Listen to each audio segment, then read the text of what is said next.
Salvo o melhor juízo, aqui há pessoas egressas de várias faculdades aqui da FE e fora da FE, é isso? Aqui há alunos de contabilidade, administração, economia. Tem alguém do direito aqui ou não? Ótimo. Então tá bom. Eu vou usar expressões, muitas vezes, das 4 áreas. Então eu vou precisar ser um pouco didático, porque pode ser que eu use termos que a outra desconheça. Especialmente termos da área do direito, que, salvo o melhor juízo, embora vocês tenham algumas disciplinas afetas ao direito, vocês não são propriamente peritos na chamada ciência jurídica. Se tiver alguma dúvida, podem levantar. Isso aqui não é levantar a mão e perguntar, não é um monólogo. Tá claro?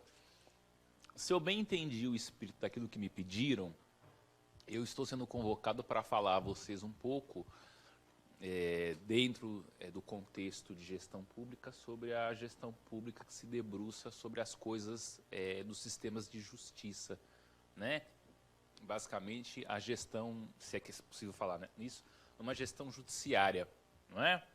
E o tema vem a calhar, porque hoje, quando nós tratamos de temas envolvendo o poder judiciário no mundo inteiro, a palavra de ordem hoje é a palavra eficiência, não é? Esse é o termo mágico hoje que vem se disseminando sobre as discussões a respeito da gestão, da administração, da chamada coisa jurisdicional.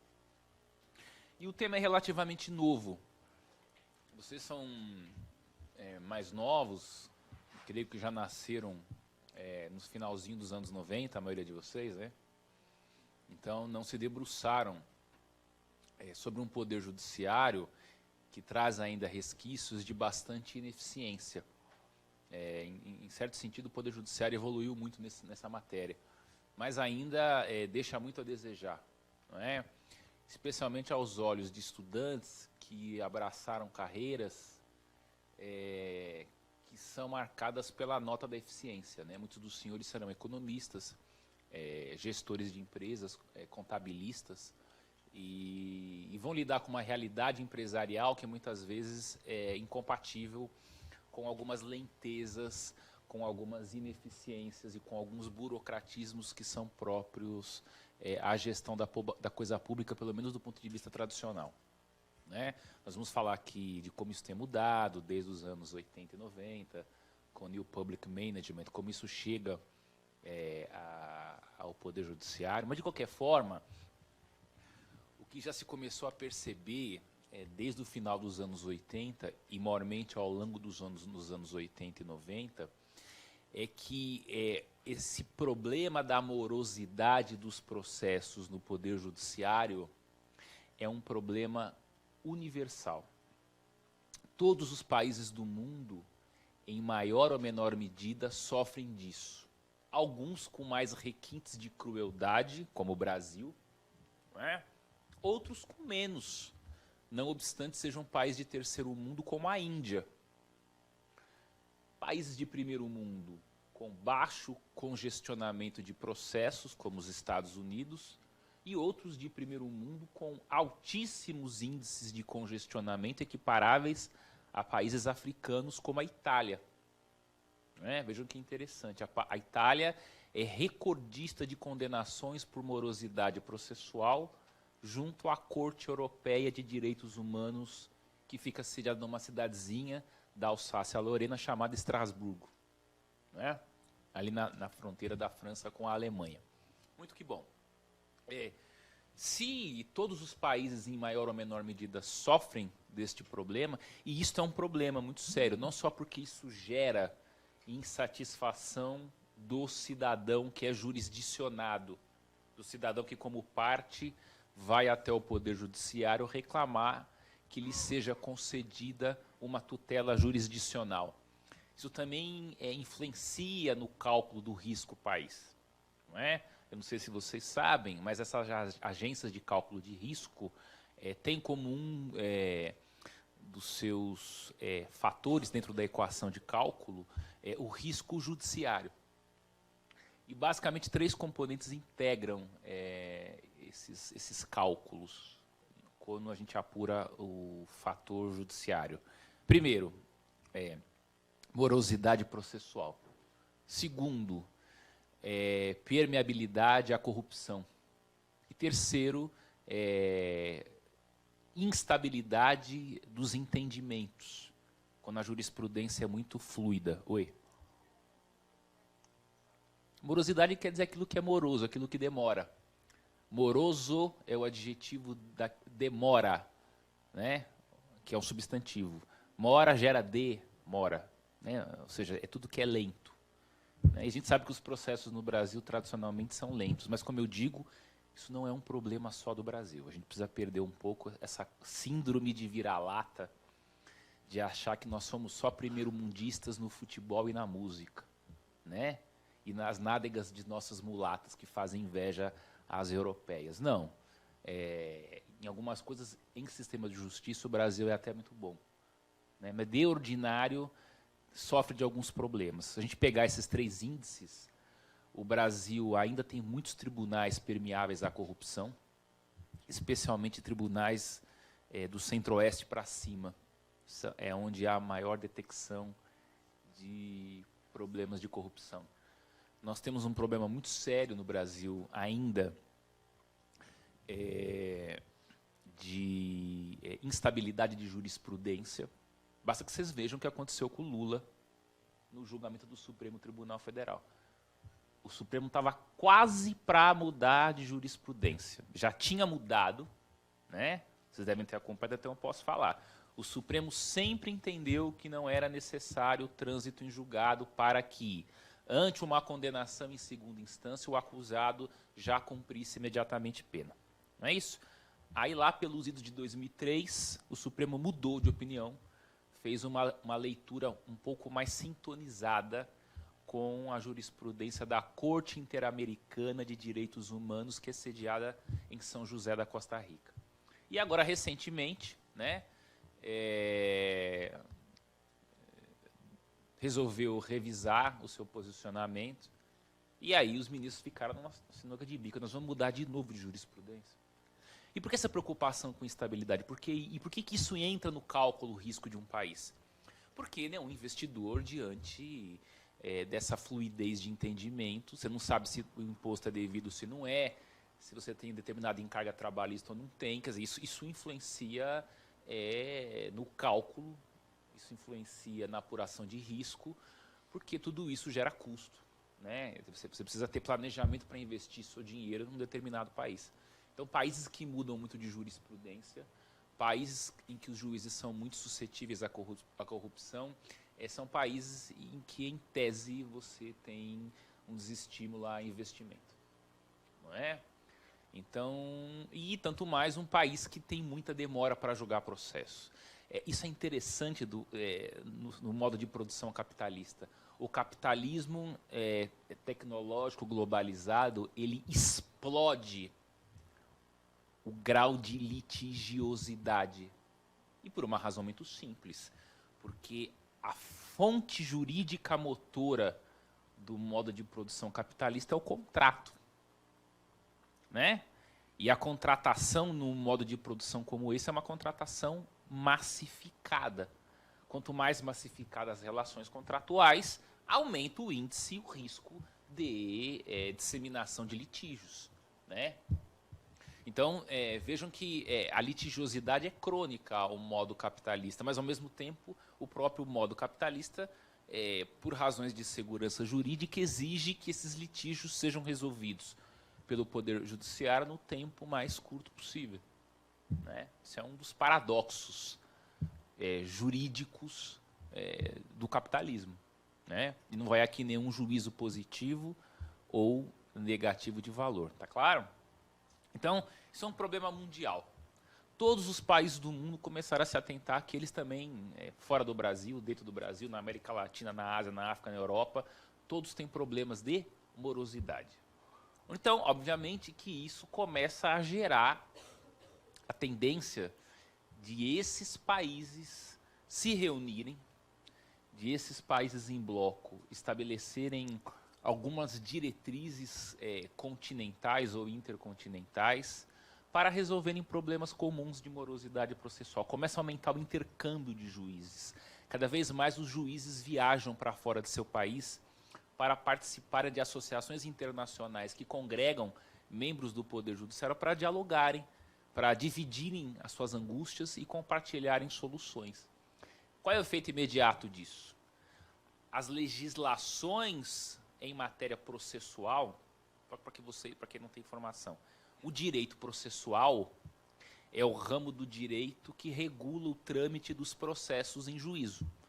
É o que vai definir qual é o prazo para recorrer, como é que o juiz tem que fazer a sentença, quais são as peças a que as partes têm direito de entregarem ao juiz. É o que regula o trâmite dos processos. Então é óbvio que com essas discussões transnacionais, os sistemas de justiça, a estrutura das organizações judiciárias e o direito processual entre os diversos países vão se homogeneizando.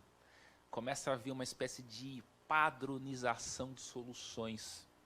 Ou seja, é uma espécie de globalização espontânea dos sistemas de justiça que vão se dando à margem da celebração de tratados internacionais de cooperação entre os países, né? Ou seja, a gente vive uma espécie de movimento mundial de homogeneização das soluções judiciais, né? Os juízes estão cada vez mais poliglotas e interligados com o que acontece nos outros países. As legislações vão ficando muito parecidas. É óbvio que cada país tem a sua legislação, mas abstraindo aspectos redacionais, as leis vão ficar, em matéria desse sistema de justiça, elas vão ficando muito parecidas. Não sem razão, por exemplo, o juiz federal Sérgio Moro, da Terceira Vara Federal de Curitiba, especializado em lavagem de dinheiro e crimes contra o sistema financeiro, é um juiz que é ultra especializado em mega operações de desbaratamento de macrocriminalidade organizada, por exemplo, na Itália. Ele é um dos maiores estudiosos no Brasil na Operação Mãos Limpas na Itália. E por um azar ou sorte, eu não sei, eu não quero aqui fazer juízo de valor, mas essa turma caiu na mão dele. E o cara é ninja. Vocês podem até discordar. Eu tenho várias discordâncias a respeito das decisões dele. Não é um tipo... As posturas que ele toma como juiz, embora todas respaldadas em doutrina e jurisprudência. Ele não inventa nada da cabeça dele, não é bobo, né? Vocês podem até não concordar com o que ele decide. Agora, ele sempre decidiu desse jeito. Ele não escolheu o PT para ferrar, por razões ideológicas. Ainda que vocês achem que ele é um... Eu tenho um amigo meu que ele é petista doente. Ele acha que o Moro é um agente da CIA, ou treinado pela CIA. Eu conheço gente séria que fala isso. Eu conheço um professor titular importante de uma universidade pública que tem PhD nos Estados Unidos e 2 pós-doutorados na Alemanha que fala isso. Jura de pé junto, né? Ele não criou esses entendimentos só para ferrar A, B ou C. Ele sempre julgou assim. Quem conhece as posições dele desde a operação do Banestado sabe que ele não criou nada simplesmente improvisadamente para ferrar o acusado A, B ou C. Mas ele tem as posições dele. E essas posições dele ele não aprendeu sozinho. Isso é um pouco fruto das viagens que ele fez, como todos os juízes fazem, para obter soluções compartilhadas. Por exemplo, ele se especializou em estudar grandes operações policiais de outros países da Europa, né? E, por um azar ou sorte, caiu na mão dele, né? Embora, no meu entender, arbitrário em alguns momentos. De todo modo, como é que você resolve um problema de morosidade, né? Os juízes recebem petições iniciais ou denúncias criminais oferecidas pelo Ministério Público. Isso é um input. E ele precisa dar uma resposta, geralmente por meio de um ato chamado sentença, que vai julgar a procedência ou não da denúncia ou daquele pedido que alguém faz numa petição inicial. Ele vai produzir um output, né? E o Poder Judiciário é uma organização.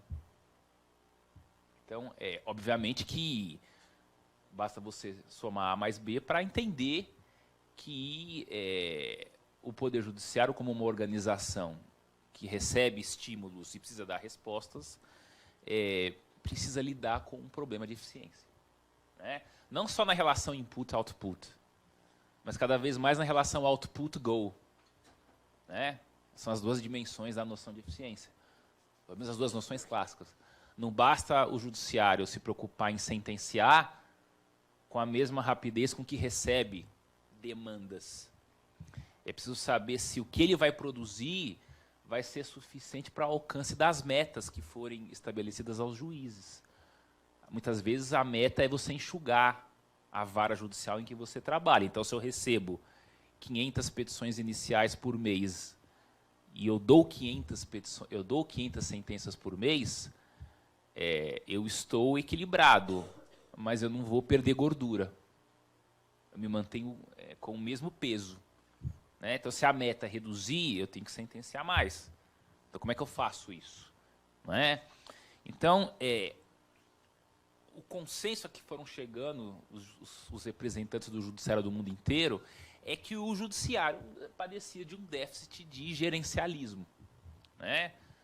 Os juízes sempre foram maus gestores, até porque nunca foram preparados para isso.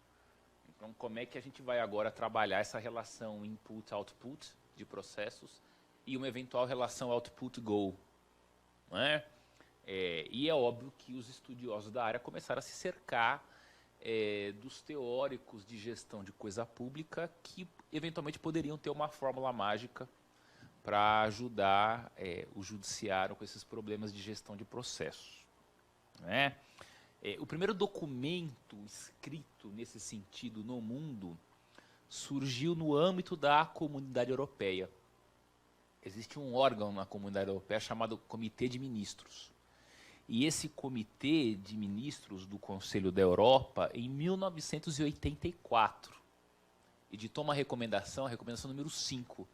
Vocês encontram, vocês colocarem Recommendation 5, 1984, vocês baixam em PDF essa recomendação. E essa recomendação, pela primeira vez, num documento formal escrito, ela prescreve aos países membros algumas diretrizes sobre gestão da coisa judiciária, gestão pública do poder judiciário. E diretrizes que estavam em sintonia com aquilo que nos Estados Unidos, ao mesmo tempo, era desenvolvida por um autor chamado Mark Moore, que é o pai do chamado New Public Management, que foi,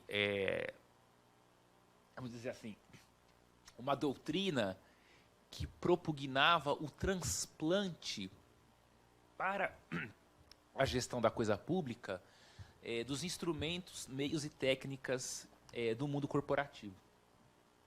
Esse foi o primeiro documento marco do que veio a se chamar depois de Good Judicial Governance. O problema de você transplantar uma cultura corporativa de eficiência com mecanismos próprios a um ambiente empresarial para a coisa pública, os problemas são vários, né? Em primeiro lugar, você, quando fala em poder judiciário, fala de um poder que desempenha uma função essencial do Estado, né? O que marca o surgimento do Estado moderno é o monopólio por uma comunidade política organizada dentro de um território com soberania, o monopólio das funções de administrar, legiferar e de judicar, né? Então, o ato jurisdicional, em última instância, é um ato de soberania estatal, né? O que é soberania? Soberania, por definição, é o poder do Estado de decidir e de fazer valer as suas decisões dentro dos limites do seu território. Basicamente, soberania significa isso. Então, o ato judicante é um ato também de soberania. Ele é uma expressão da soberania do Estado. Então, existe um regime de direito público, muito boa parte dele previsto no texto da Constituição, que, de uma certa forma, aparentemente parece impermeável a ideias que foram gestadas num ambiente empresarial, né? Você sabe muito bem que a gestão da coisa pública sempre sofre desse drama. São os engessamentos orçamentários, os engessamentos administrativos e outros engessamentos, né? O próprio regime de direito administrativo é um regime bastante engessado. Basta a gente analisar, por exemplo, como é que se dão os processos de licitação no Brasil regidos pela Lei 8666. É sempre um drama. É o drama de um lado, controlar republicanamente os atos do poder, e de outro, dar a esses atos uma lógica minimamente eficiente, né? Um é uma lógica de engessamento, outro é uma lógica de flexibilização. O segundo grande marco dessa ideia de governança judicial, ou de judicial governance, surge na Inglaterra em 1999. A Inglaterra, para quem não sabe, é um sistema jurídico cuja fonte primordial de revelação do direito não é propriamente a lei. Eles têm um sistema de common law. O nosso é civil law. O que é o civil law? Um sistema de civil law como o Brasil, que é o sistema da maioria dos países da Europa continental e da América Latina como um todo, é um sistema em que o direito se revela pela lei. O que é a lei? É um texto escrito, editado por um parlamento que congrega representantes eleitos democraticamente pelo povo. Grosso modo, isso é a lei. E é a lei que nos diz o que nós podemos e não podemos fazer. No sistema de common law, em regra, não é assim que funciona. A fonte primordial de revelação formal do direito são os precedentes dos tribunais. Então, a Inglaterra nunca teve uma legislação escrita sobre direito processual, organização judiciária. Isso sempre foi regido por normas costumeiras e precedentes antiguíssimos das cortes inglesas. E em 99, eles começaram a se angustiar, porque achavam, imagina, né? Se dá para se comparar com o Brasil, não dá nem para o cheiro. Eles achavam que eles tinham decisões muito lentas, né? Na época era um judiciário 15 vezes mais rápido do que o Brasil, e já se incomodavam. Então eles produziram um relatório, eles convocaram um lord, chamado Lord Woolf. O Lord Woolf, ele compunha a maioria da bancada parlamentar dentro da Câmara dos Lordes, e essa bancada era de uma maioria social liberal. Eles não eram propriamente liberais no sentido clássico de libertarianismo. Eles eram social-liberais, ou seja, eles propugnavam os 4 pilares do liberalismo, que basicamente são economia de mercado, constitucionalismo, democracia representativa e descentralização administrativa. Porém, eles propugnavam, por influência de movimentos de esquerda que vinham desde o século XIX, a ideia de igualdade de oportunidades, mediante dispêndios públicos maiores, com políticas públicas mais socioequalizantes. Então, investindo pesado em educação pública, saúde pública e habitação. E previdência. Sem desmerecer as conquistas liberais que eles achavam importantes. E, para quem não sabe, o socioliberalismo ele não prega nem o Estado inchado e paquidérmico, quando não repressor, do marxismo, e também não prega o Estado mínimo absenteísta do liberalismo clássico. Eles pregam o tal do Estado ágil, que é um Estado nem gordo nem magro, um Estado esbelto, e um Estado fiscalista e, portanto, eficienticista, né? A ideia de New Public Management, embora nos Estados Unidos tenha despontado nos governos de Margaret Thatcher e de Ronald Reagan, à época chamados de neoliberais, na verdade, essa ideia não é propriamente uma ideia neoliberal, até porque saber o que é neoliberal é complicado. Eu já perguntei para 15 amigos meus de esquerda o que é neoliberal, e cada um me dá uma resposta. Então, na verdade, eles não sabem o que é. É o que eles não gostam. Não gosta, contra mim, é neoliberal. Ou é autoritário, ou é fascista, ou é ultradireitista. Eles não modulam muito quando você é de direita. Você é sempre de ultradireita. Então, o que é neoliberalismo? Eles não sabem explicar. Eu vi 15 definições diferentes do que é isso. Então, no fundo, eu achei que não é coisa nenhuma. Né? Eles são esse ideário eficienticista de um Estado ágil, como Thatcher propôs e o Reagan, a bem da verdade, a rigor, ele é um ideário social-liberal. É um regime de centro-direita. E, na Inglaterra, a bancada da época era uma bancada preponderantemente social-liberal. E resolvem, pela primeira vez na história da Inglaterra, editar um código, o que eles chamam de Civil Procedure Rules, ou as regras ou o código de processo civil. E eles mudam a maneira de se enxergar a condução dos processos em juízo. Não sei se vocês sabem, esses sistemas anglo-saxões eles são muito influenciados pelas ideias do Mandeville e da mão invisível de Smith. Sabe quem foi o Mandeville? O Bertrand de Mandeville ou não? Escreveu um livrinho precioso chamado A Fábula das Abelhas. É mais ou menos um aperfeiçoamento da mão invisível do Smith. Ele dizia o seguinte, chama vícios privados, virtudes públicas. O egoísmo individual das pessoas gera um efeito interessante, que todo mundo ganha com o egoísmo pulverizado dos indivíduos. Né? Então ele usa a colmeia. A abelha não é cooperativa por deliberação. A abelha ela é egoísta. Não sei se vocês sabem disso. A abelha trabalha pensando em si própria, até porque ela não pensa. Ela tem um instinto egoístico. Mas a soma dos pequenos egoísmos das abelhas geram a solução coletiva interessante da colmeia. Então ele usa essa figura para tentar justificar o competitivismo capitalista. Então, quando vocês virem lógica mandevilliana, é isso. É a crença que o mercado tem na lógica absoluta da mão invisível. E os sistemas anglo-saxões desenvolveram no processo judicial, olha que interessante isso, essa ideia mandevilliana, que eles chamam de sistema modelo adversarial. O que é o modelo adversarial? Você tem lá autor versus réu, um processo. A versus B. Então, eles pegam essa lógica mandevilliana e aplicam ao processo, dizendo, olha, o juiz é um convidado de pedra no processo. Ele só olha as partes brigarem. Deixa autor e réu se matarem no processo. Porque quanto mais eles brigam, mais elementos de convicção vão despontando nos autos.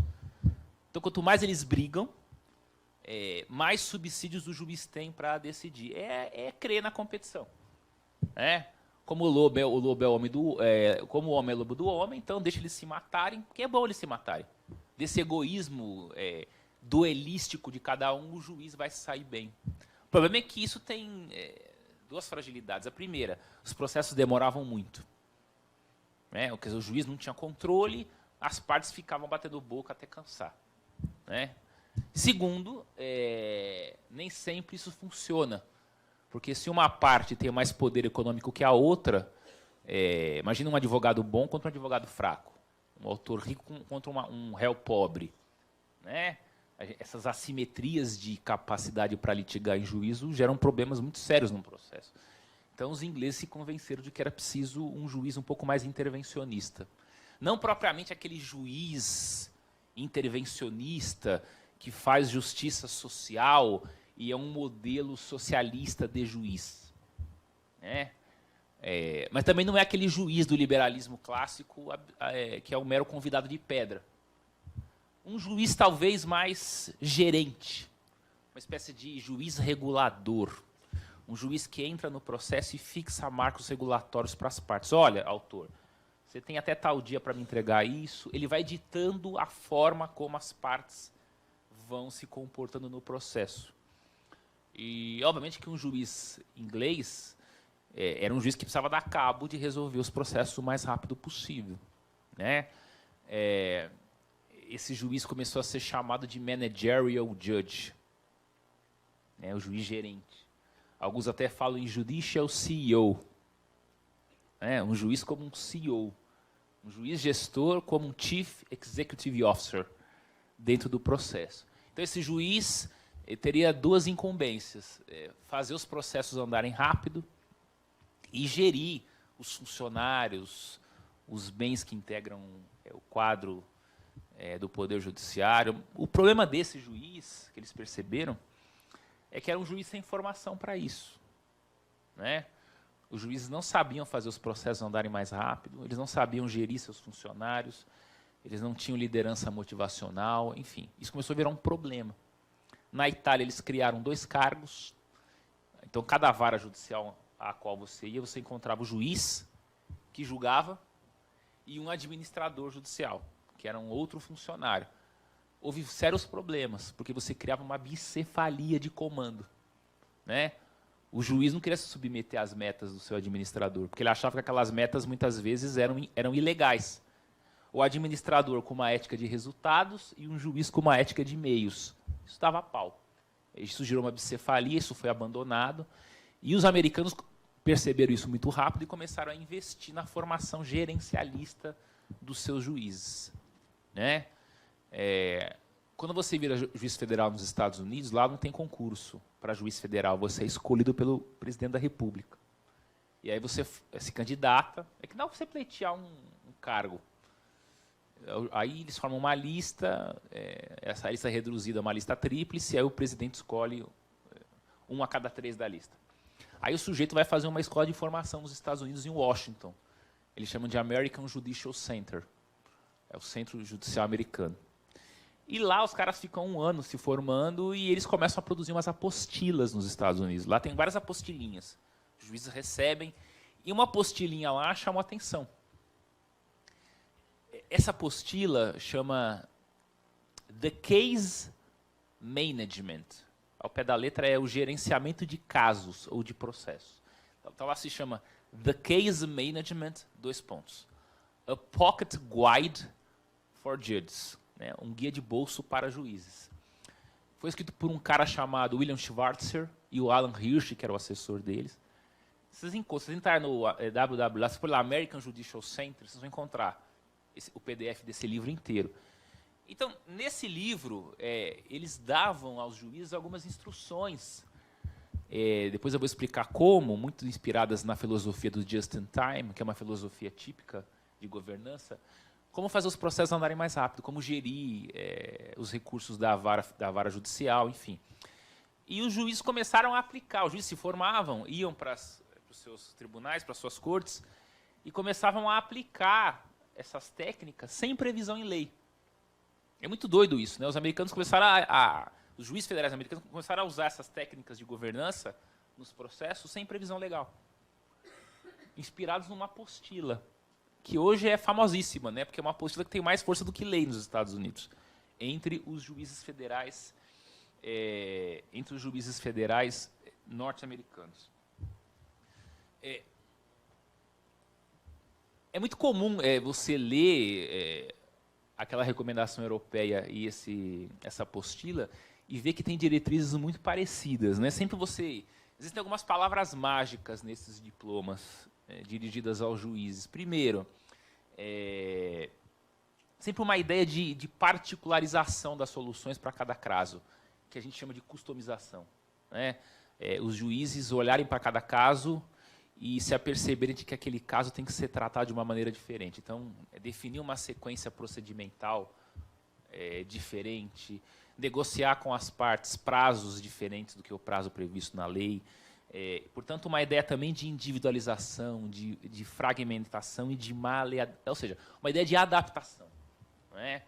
E segundo, esses diplomas, eles sempre concitavam os juízes a uma postura um pouco diferente, né?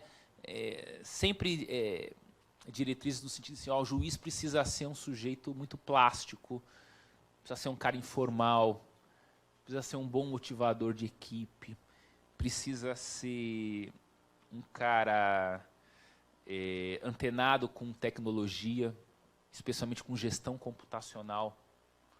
Um incentivo muito grande a que os processos fossem virtualizados, os autos, estivessem contidos em sistemas inteligentes de softwares, capazes de gerar relatórios aos juízes para entenderem onde estão os gargalos de processo, ou entenderem quais processos estão há mais tempo sem movimentação, ou darem relatórios típicos de controladoria, que permitam aos juízes extraírem peças de gestão. Olha, eu percebo que durante esse mês a gente movimentou 20% de processos a menos. Então, no próximo mês, a gente vai ter que movimentar 20% a mais. Então, isso significa que o juiz começa a se dirigir aos seus servidores, aos seus funcionários, estabelecendo metas para eles. Metas e monitorando o cumprimento dessas metas. Então, precisa ser um juiz que tenha capacidade de gestão computacional, né? Porque não basta você ter um processo eletrônico. Hoje, os processos judiciais são todos eletrônicos. A gente não tem mais autos em papel, né? Mas, entre ter processo em papel e em autos virtualizados, não muda nada. A virtualização em si não torna o processo mais rápido.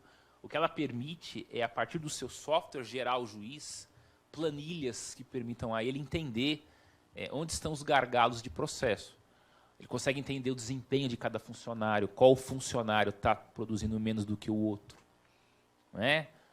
O problema do serviço público é como é que você vai premiar um servidor público no alcance dessas metas. Isso é um problema sério, porque não tem previsão em lei, né? O regime de direito administrativo no Brasil, ele se rege por uma estrita legalidade. O que não está na lei não pode ser feito. Então, como é que você premia um funcionário? Você, juiz, você fixa uma meta para ele. Querido, é o seguinte, esse mês aqui nós vamos fixar uma meta para você. Você vai despachar em 100 processos. Aí ele despacha em 101. Ele cumpriu a meta dele. Mas como é que você premia? Você não pode dar um aumento, uma gratificação em dinheiro, você não pode dar um dia a mais de férias para ele. Então, esse é um problema sério na órbita pública. É como premiar. Você consegue estabelecer metas e consegue monitorar. Agora, como é que você premia um funcionário público fora dos estritos termos de uma lei? Isso é um desafio. É por isso que os juízes precisam começar a desenvolver, e cada vez mais desenvolvem, embora no Brasil de maneira muito tímida, desenvolver técnicas de motivação. Liderança motivacional é um negócio muito complicado no setor público, né? E outra coisa que começa a acontecer dentro dessa lógica de judicial governance, o juiz precisa também ter meta para si próprio, né?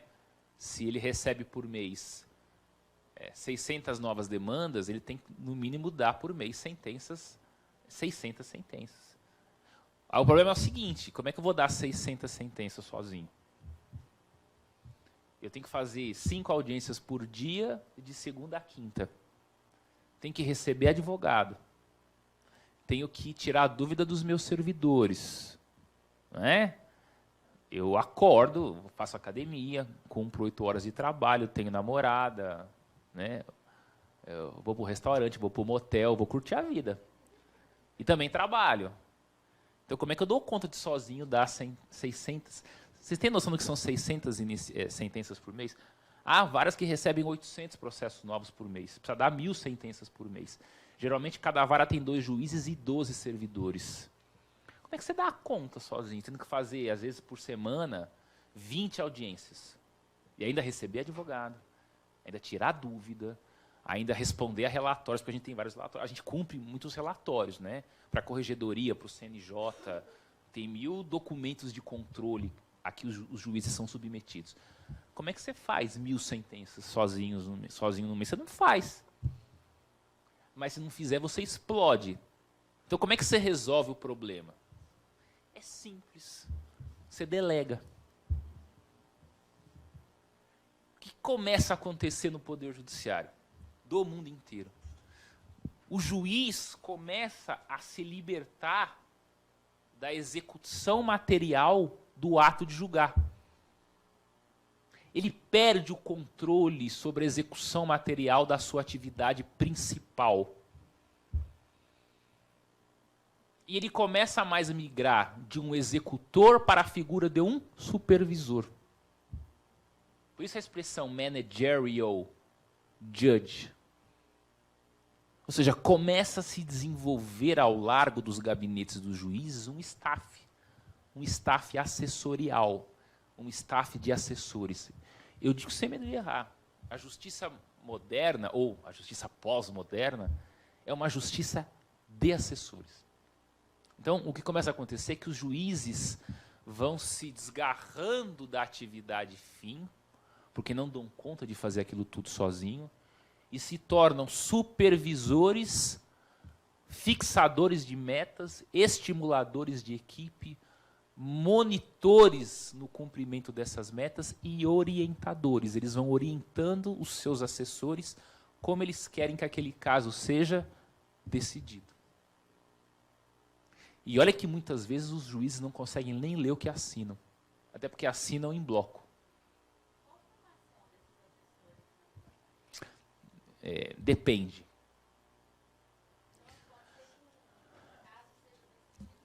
Por exemplo, na justiça... Nós vamos chegar lá. Esse é um problema. Né? Existe uma frase do Rui Barbosa, segundo a qual justiça tardia é injustiça qualificada. Hoje a gente tem uma outra frase, que é minha. Não é dele. Justiça muito rápida é justiça desqualificada. Esse é o desafio no mundo inteiro. Qual é o ótimo de tempo para decidir? Não é? O que começou a se perceber, falta 5 minutos, é isso? Tá. Começaram a perceber, eu achei que fosse uma nota, ó, você está meia boca assim. O que eu comecei... O homem tem trauma dessas coisas. Os homens estão ficando tão frágeis, as mulheres estão se liberando, né, várias conquistas, os homens se sentem sempre avaliados. Vocês nunca perceberam os meninos assim, que eles estão com a namorada, dá um beijo na boca, ou tá transando, parece que é sempre uma plaquinha te dando uma avaliação. Os homens são inseguros, tadinhos, né? Ainda não sabem lidar nesse mundo em que as mulheres estão nos engolindo, para o bem. Não sei se você sabe, hoje em dia tem mais juízas federais no Brasil que os juízes homens. Nós temos mais servidoras na federal do que servidores. E na trabalhista também isso já é há muito tempo assim. Então já é uma justiça que não precisa tanto do... metade do tribunal hoje é mulher. Meio a meio homem desembargadores e desembargadoras. Interessante isso, né? É uma justiça que foi mais pioneira na absorção da mão de obra feminina, no trato da coisa judicial. Então veja que interessante.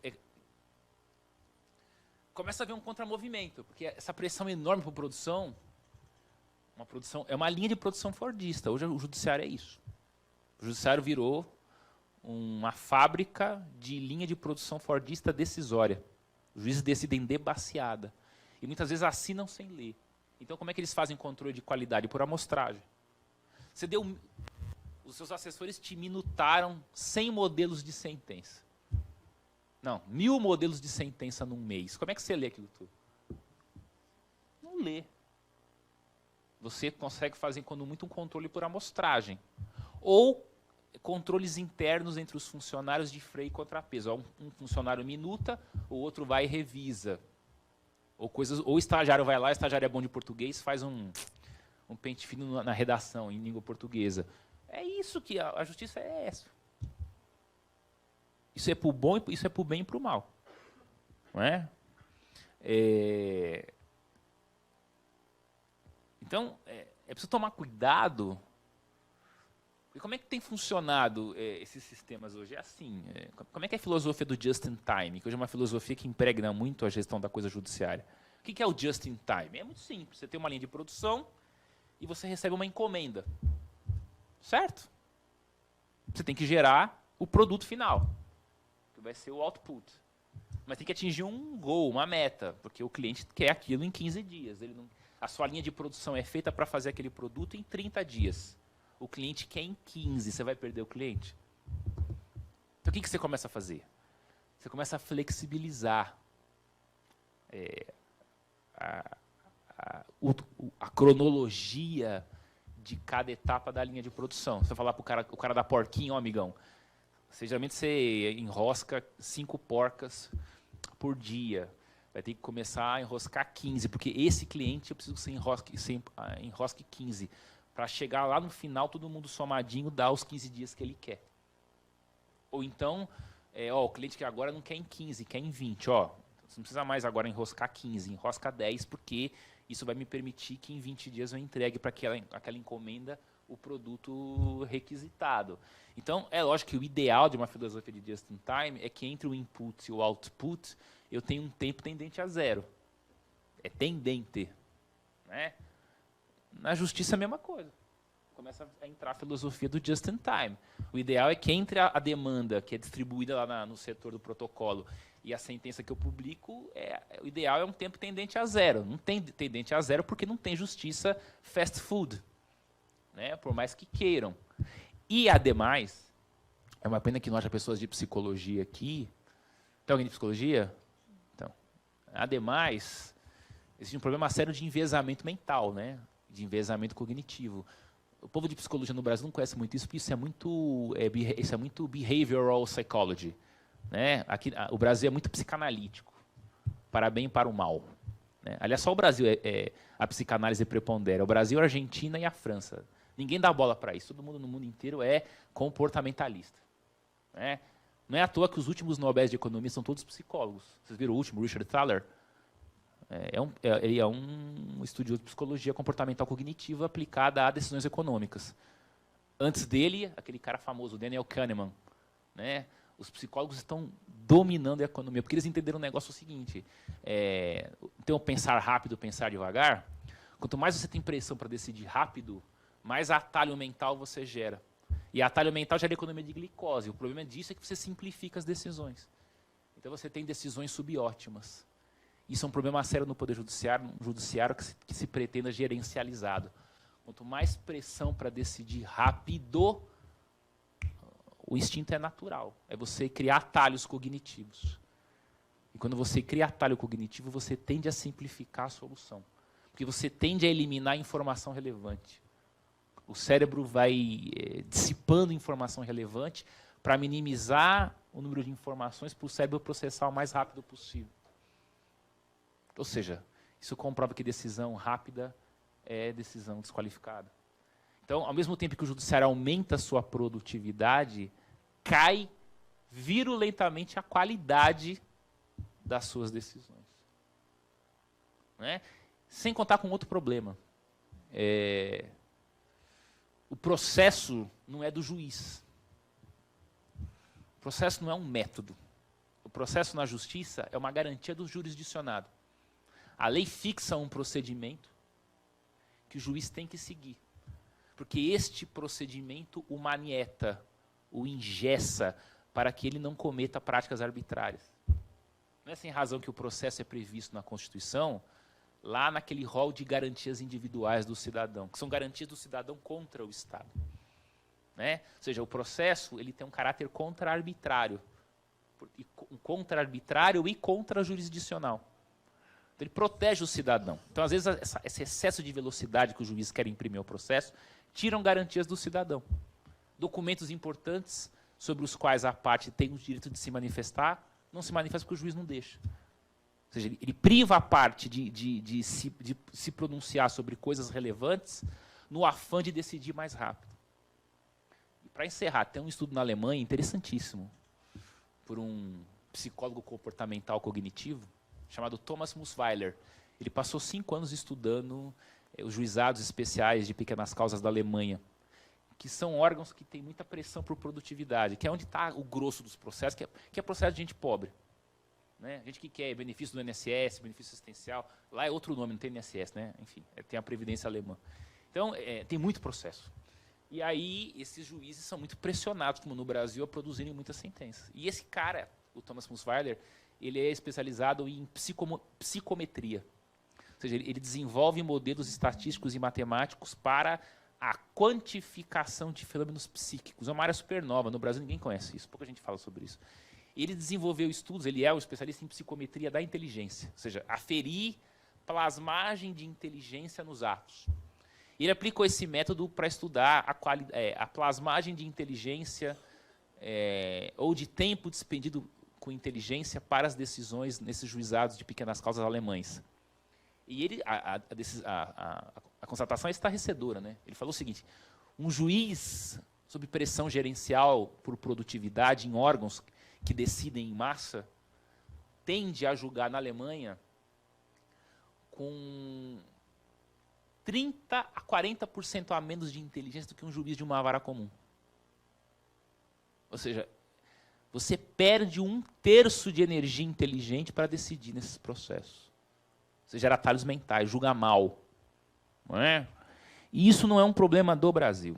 Isso é um problema mundial. Esse é o grande drama da gestão pública aplicada à coisa jurisdicional. Nós estamos aprendendo a julgar rápido, nós não, né? Os meus assessores. Nós somos cada vez mais pressionados para nos tornarmos CEOs, executivos, gestores, gerentes, cada vez menos juízes. E além de você ter o seu processo na mão de um assessor que não é tão qualificado quanto o juiz, que é chefe dele, esse assessor também está pressionado por produtividade. Então você tem uma dupla penúria. Uma penúria por não ter um juiz julgando o seu caso, só supervisionando, e a penúria de ver quem julga efetivamente, julgando num tempo que não é o tempo ótimo para que você amadureça uma convicção mais robusta para julgar aquele processo. Obrigado, viu, gente?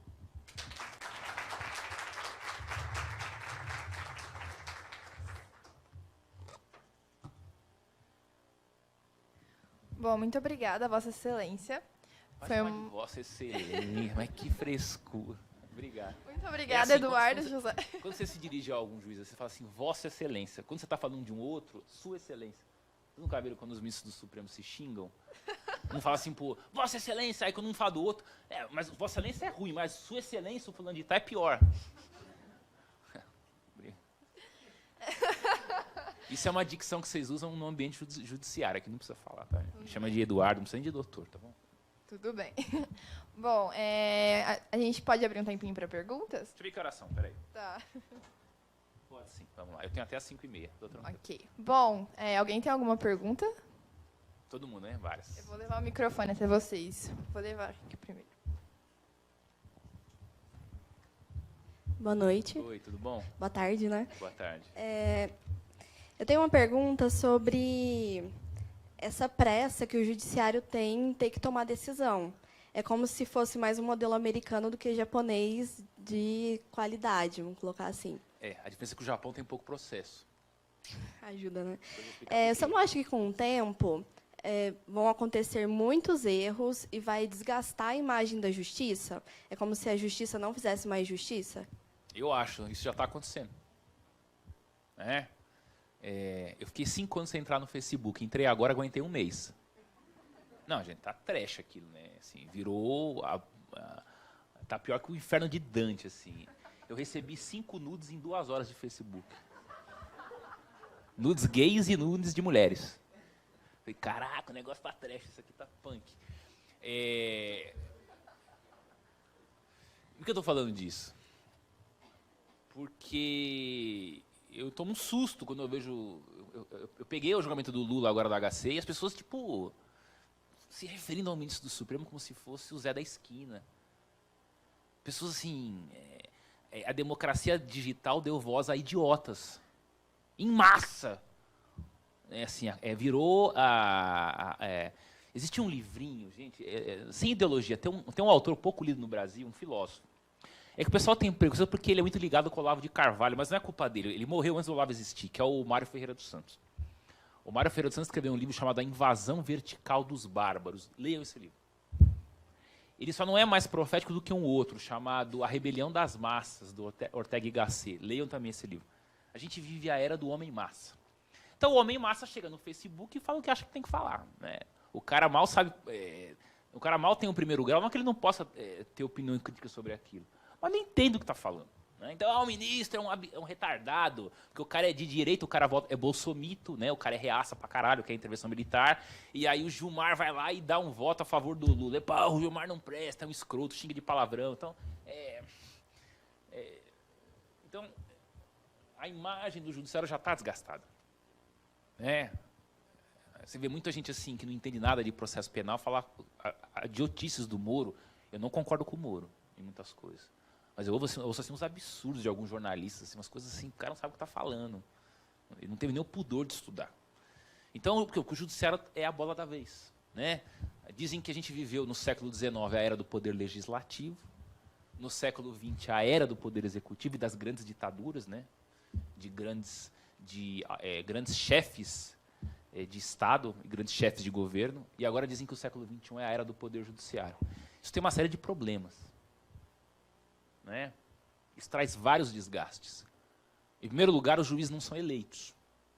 O juiz não tem titulação democrática para exercer a função que desempenha. Ele se investe por um concurso público. E alguns se acham investidos de poderes gnósticos para desvendar qual é o sentimento do povo. Tem um famoso ministro do Supremo que joga para a galera, o povo adora ele, né? Especialmente a galerinha que quer ver o Lula preso, tal, o pessoal mais antipetista. E o cara acha que ele é um legislador, ele legisla. Ele é um contumaz senador federal fantasiado com toga. Porque isso é um mal do ativismo judicial, o ativismo era de ativismo.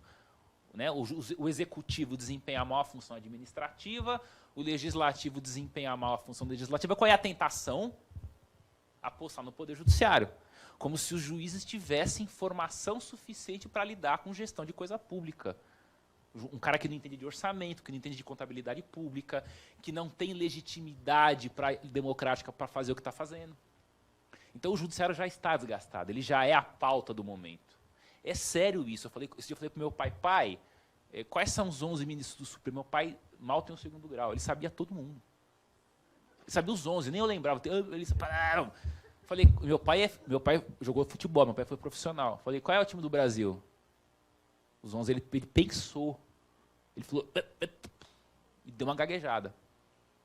E ele é futebolista. Então, assim, é a pauta o Poder Judiciário. Então, esse desgaste já vai acontecer naturalmente, porque vão perceber que o Judiciário não é a solução de todos os problemas. Aliás, não há nada que aconteça na América Latina que já não tenha acontecido há 40 anos atrás nos Estados Unidos. Vocês querem entender o que vai acontecer daqui a 30, 40 anos? Veja o que aconteceu nos Estados Unidos. Empoderamento feminino. Já aconteceu lá, eles já viveram essa fase. O que vai desembocar? Acompanhe como é que o que vai acontecer hoje lá. Ativismo judicial. Já teve lá 40 anos atrás. Eles já viram onde vai dar isso. Enfim, uma série de coisas que hoje estão na pauta dos jornais já aconteceram lá. E já aconteceram em outros países também. E qual é a desembocadura disso? Vão retroceder. Porque você não tem... Porque uma coisa... A quem interessa? São 11 ministros do Supremo. E 33 do Superior Tribunal de Justiça. Você tem 44 ministros de tribunais superiores em Brasília. É mais fácil controlar o quê?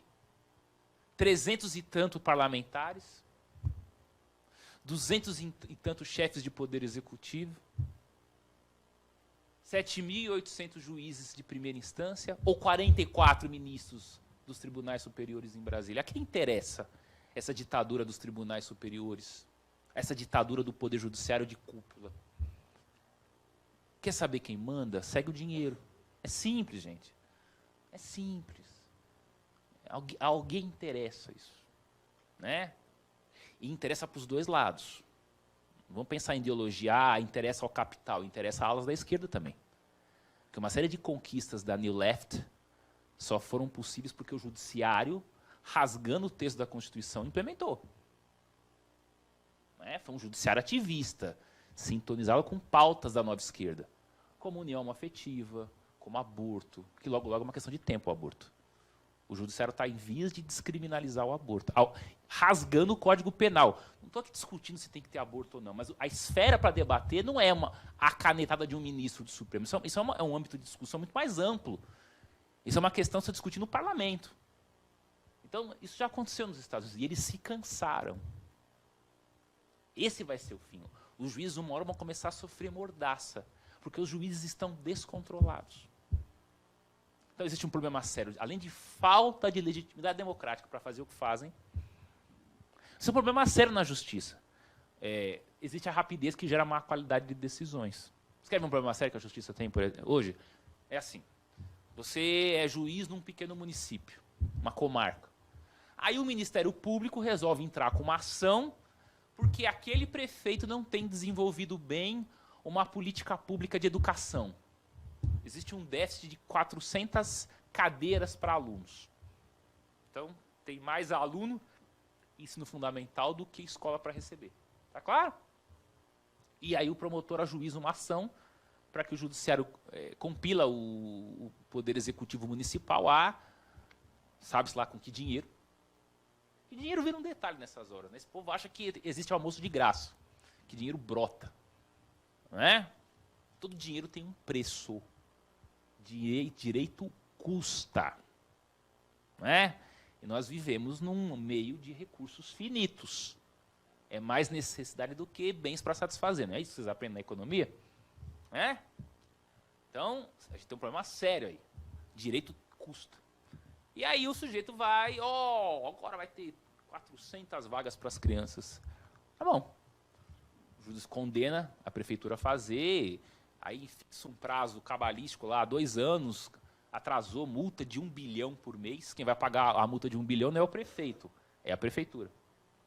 E aí a prefeitura simplesmente fecha o seu orçamento. Ela fala, olha, eu vou ter que gastar um orçamento de 2 anos inteiro para cumprir a decisão judicial.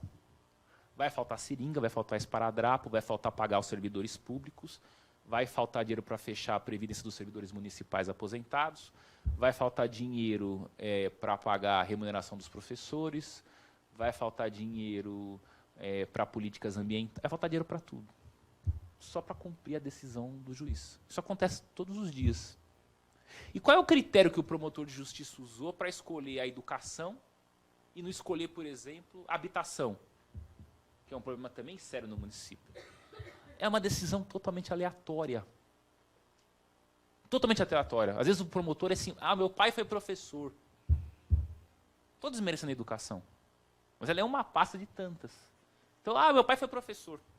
Então ele se sensibilizou com a falta de vagas.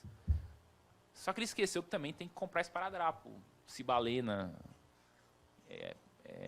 seringa, agulha, né? As pessoas vão ter escola, mas vão morrer de dengue, de tifo, de gripe.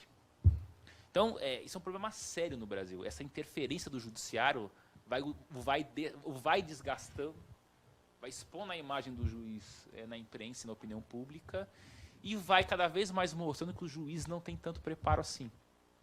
O que é um problema sério, a gente gasta tanta massa cinzenta para discutir formas que o judiciário tem para resolver políticas públicas, problemas sociais. A gente não discute, por exemplo, como a gente vai repensar o sistema eleitoral e a forma de deliberação das decisões nos poderes legislativos. A gente desenvolve teoria filosófica sobre o judiciário e não desenvolve teoria filosófica sobre a legislação.